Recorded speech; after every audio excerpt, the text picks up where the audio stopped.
ఒక అడవిలో చెట్టు మీద 2 తుని పిచ్చుకలు గూళ్లు కట్టుకుని ఉంటుండేవి. వాటితో ఒక నక్క స్నేహంగా ఉంటుండేది. కొద్ది రోజులకు తుని పిచ్చుకలు 2 గుడ్లు పెట్టడం మొదలు పెడతాయి.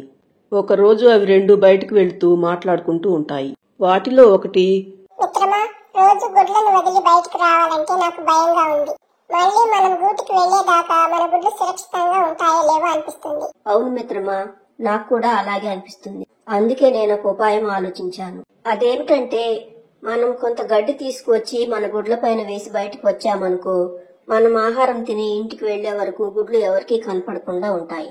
అప్పుడు మనం ఇలా ఆందోళన పడవలసిన పని ఉండదు. ఏమంటావు? అవును మిత్రమా, నీ ఆలోచన చాలా బాగుంది. కాని వాటి మాటలన్నీ చెట్టుచాటునున్న ఒక పాము ఉంటుంది. తుని పిచ్చుకలు వెళ్లిపోగానే పాము, ఓహో, మీరిద్దరూ గుడ్లు పెడుతున్నారా? వాటి మీద ఎవరికీ అనుమానం రాకుండా గడ్డి వేస్తారా? అంత చిన్న పక్షులైన మీకే అన్ని తెలివితేటలుంటే మరి నాకెన్ని తెలివితేటలుండాలి అనుకుంటుంది పాము. మరుసటి రోజు తుని పిచ్చుకలు 2 బయటికి వెళ్లగానే పాము వచ్చి పిచ్చుకల గుడ్ల మీదున్న గడ్డిని పక్కకు నెట్టి వాటి గుడ్లను తినేసి వెళ్తుంది. సాయంత్రం గూటి దగ్గరికి వచ్చిన తుని పిచ్చుకలు తమ గుడ్ల మీదున్న గడ్డి పక్కకు జరిగి ఉండటం, గూట్లో గుడ్లు లేకపోవటం చూసి బావురుమని ఏడుస్తాయి. కొద్దిసేపటికి నక్క వాటి దగ్గరికి వస్తుంది. తుని పిచ్చుకలు బాధపడుతూ ఉండటం చూసిన నక్క, ఏమైంది తునీలు, అలా బాధపడుతున్నారేంటి? తుని పిచ్చుకలు 2 జరిగిన విషయం మొత్తం చెప్పి, మేము ఎంత జాగ్రత్తగా ఉన్నా సరే ఎవరో వచ్చి మా గుడ్లను తినేసి వెళ్లిపోయారు నక్క బావా. మా గుడ్ల సంగతి తెలిసిపోయింది కాబట్టి ఇక మేము ఎన్ని గుడ్లు పెట్టినా వాటిని మాకు ఉండనివ్వరు. ఇక మేము ఈ చెట్టు విడిచి వెళ్లిపోవటం తప్ప మాకు వేరే దిక్కు లేదు. ఎందుకు అలా తొందరపడతారు? ఈ జిత్తులు మారి నక్క బాగుండగా మీరెందుకు కంగారు పడటం? ముందు అసలు మీ గుడ్లు తిన్నది ఎవరో తెలుసుకుందాం. తర్వాత వాళ్లకు ఎలా బుద్ధి చెప్పాలో నాకు తెలుసు అంటుంది నక్క. వాళ్ళు అలా మాట్లాడుకుంటూ ఉండగానే అక్కడికి ఒక కొంగ వస్తుంది. అది తుని పిచ్చుకలతో, మీ గుడ్లను ఒక పాము తినేసి వెళ్ళింది. నేను చూసినా కానీ దానికి భయపడి ఏమీ చేయలేకపోయాను. నన్ను క్షమించండి తునీలు అంటుంది కొంగ. అప్పుడు నక్క, అదన్నమాట సంగతి. ఇక ఇప్పుడు చూడండి, ఆ పాముకి ఎలా బుద్ధి చెప్తాను. మరుసటి రోజు నక్క పాము ఉంటున్న పుట్ట దగ్గరికి వెళ్లి దాని గుడ్లు మొత్తం తీసుకుని వస్తుంది. సాయంత్రం పాము పుట్ట దగ్గరికి వచ్చి చూసేసరికి తన గుడ్లు కనిపించకపోవటంతో గుడ్లు ఏమయ్యాయో తెలియక అయోమయంలో పడుతుంది పాము. తన గుడ్ల గురించి ఎవరిని అడగాలో తెలియక అడవిలో చాలా చోట్ల తిరుగుతూ ఉంటుంది. మరుసటి రోజు పాము మళ్లీ గుడ్లను వెతికే పనిలో పడుతుంది. అప్పుడు ఒక చోట దానికి నక్క ఎదురవుతుంది. ఏంటి పాము, ఏదో పోగొట్టుకున్నట్లు అలా కంగారుగా తిరుగుతున్నావు అని అడుగుతుంది నక్క.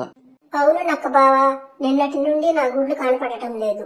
ఏం జరిగిందో, నా గుడ్లు ఎలా మాయమయ్యాయో తెలియక పిచ్చెక్కినట్లుగా ఉంది అని దిగులుగా అంటుంది పాము. అలాగా, నువ్వెవరికి అన్యాయం చేశావో ఏమిటో నీకు ఇలా జరిగింది. నేనొకరికి అన్యాయం చేయటం ఏమిటి? నేనెవరి జోలికి పోను. నా జోలికి ఎవరైనా వస్తే ఊరుకోను. అలాగా, నువ్వు ఆ తుని పిచ్చుకలకు ఏ అన్యాయము చేయలేదా పాము? నీ గుడ్ల మీద ఒట్టేసి చెప్పు అని నక్క అనగానే పాము గతుక్కుమంటుంది. ఏమిటి పాము, నోట్లోంచి మాటలు రావటం లేదేంటి? అవును నక్క బావా, నువ్వు అన్నది నిజమే. నేను మొన్న ఆ తుని పిచ్చుకల గుడ్లు మొత్తం తిన్నాను. అప్పుడు ఆ పిచ్చుకలు ఎంత బాధపడ్డాయో నాకు ఇప్పుడు అర్థమవుతుంది. ఆ తుని పిచ్చుకలను బాధ పెట్టినందుకు నాకు తగిన శిక్ష పడింది.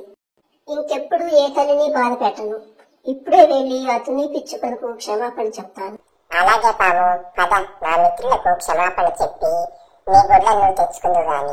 నా గుడ్లు ఎక్కడున్నాయి అని ఆతృతగా అంటుంది పాము. నీ గుడ్లు ఎక్కడికి పోలేదు నాదిని. నీకు గుడ్లు దూరం అయితే ఆ బాధ ఎలా ఉంటుందో తెలియాలని నేనే నీ గుడ్లను తీసుకువెళ్లి అక్కడ దాచిపెట్టాను. నీ తప్పు నువ్వు తెలుసుకున్నావు అంటుంది నక్క. తరువాత పాము తుని పిచ్చుకల దగ్గరకు వచ్చి క్షమాపణ చెప్తుంది.